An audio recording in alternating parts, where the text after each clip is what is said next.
जिंदगी खुशियों से भरी हुई है। जरूरत है सिर्फ उन्हें पहचानने की। इस स्टोरी के माध्यम से हम आपको यही समझाने का प्रयास करेंगे। हमारी जिंदगी में अनेकों खुशियां हैं, मगर हम उन्हें खोज ही नहीं पाते, या कहें कि हमारा उनके ऊपर ध्यान ही नहीं जाता है।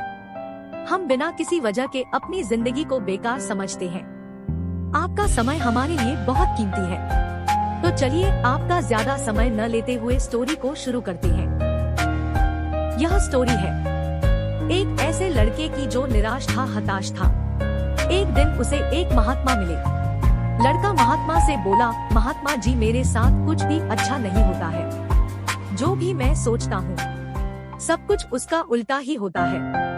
मैं पहले सोचता था कि जब मेरी नौकरी लग जाएगी तो मैं अपने पापा को एक अच्छी गाड़ी लेकर दूंगा, लेकिन अब नौकरी तो लग गई, लेकिन इतने पैसे नहीं मिलते कि गाड़ी ले सकूं।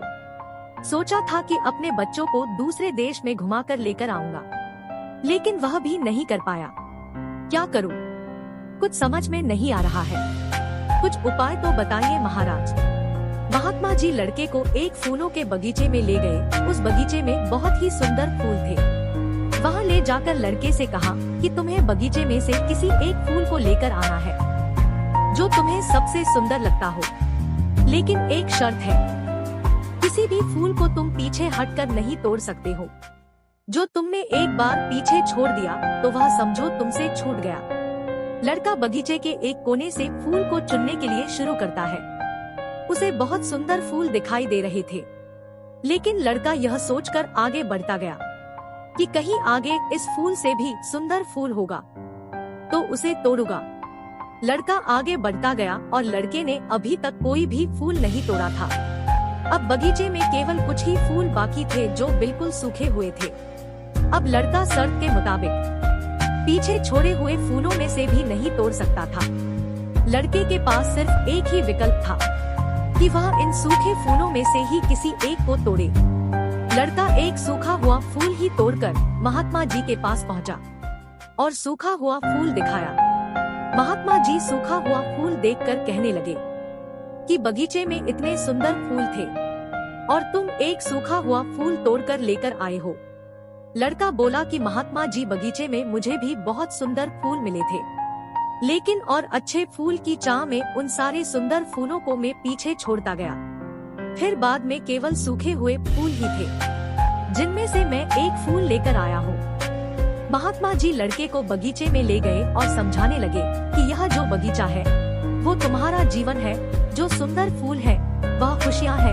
इतने सुंदर फूलों से भरा हुआ है, लेकिन कुछ और बेहतर की चाह में तुम इतने सुंदर जीवन को खुशी से नहीं जी पा रहे हो।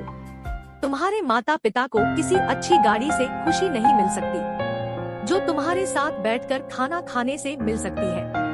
अपने परिवार के साथ समय बिताएं, उनकी देखभाल करें। इंसान हमेशा और अच्छे के लिए सोचता है। ऐसा सोचना अच्छा भी है, लेकिन और बेहतर की चाह में अपने वर्तमान में छोटी छोटी खुशियों को भी नहीं जी पाता है। हम ये सोचते रहते हैं कि एक ऐसा दिन आएगा जब मेरे पास धन होगा, अच्छा मकान होगा, गाड़ी होगी, लेकिन ऐसा कभी नहीं होता जो हमारे मन के मुताबिक हो। और ऐसे ही सोचते सोचते हमारा सुंदर फूलों से भरे हुआ जीवन में सिर्फ सूखे फूल ही बचते हैं, जिनको हमें मजबूरी में जीना ही पड़ता है। इसलिए अपने वर्तमान में छोटी छोटी खुशियों के पलों को बटोरते रहो। इससे बड़ी खुशी और कहीं नहीं मिल सकती है। यह स्टोरी आपको कैसी लगी? कमेंट के माध्यम से जरूर बताइएगा। इस स्टोरी को ध्यान से सुनने के लिए दिल से शुक्रिया।